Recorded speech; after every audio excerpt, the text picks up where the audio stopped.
জুলাই, রক্তে লেখা একটি মাস, যেখানে প্রশ্ন ছিল একটাই, কোটা না মেধা, বৈষম্যহীন বাংলাদেশ চাই। তারপর সেই মিছিলে চলে গুলি, নিহত হয় শত শত ছাত্র জনতা। স্বৈরাচার পতনের সেই মিছিলে নিহত শত সহস্র ভাইয়ের রক্তের উপর দাঁড়িয়ে ছাত্রদের একাংশ যায় ক্ষমতায়, তৈরি হয় রাজনৈতিক দল। একদিকে সরকারের অংশ, অন্যদিকে চাপ প্রয়োগের কৌশল।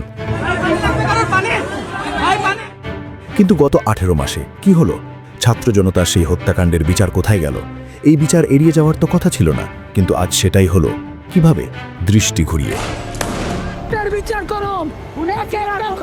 একটি গণহত্যাকে ভেঙে দেওয়া হলো অসংখ্য বিচ্ছিন্ন মামলায়। একটি জাতীয় অপরাধ পরিণত হলো কয়েকটি ফাইলে। তারপর সামনে আনা হলো নতুন ইস্যু, গুম, ভয়াবহ, আবেগী, আন্তর্জাতিকভাবে গ্রহণযোগ্য, উদ্দেশ্য প্রণোদিত। ফলে আলোচনার কেন্দ্র বদলে গেল। জুলাই হত্যাকাণ্ডের বিচার চলে গেল পেছনে। সময় বাড়ল, দায় ঝাপসা হলো, আর অপরাধীরা হাঁপ ছেড়ে বাঁচল। জুলাই হত্যাকাণ্ডের ফয়সালা করেই আমরা। সবচেয়ে বড় ব্যর্থতা কোথায়? যারা বিচার চাইছিল তারা রাজপথে থাকলো না, রাজনীতির খেলায় নামলো।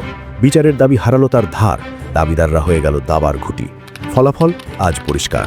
জিতে গেল দৃষ্টি ঘোরানোর কারিগররা, জিতে গেল অপরাধীরা, আর জুলাই সে রইল ফাইলের পাতায়। হায় রাজনীতি, হায় আমাদের বিবেক। রাজনীতির খেলায় জিতে গেল আওয়ামী লীগ, জিতে গেল র।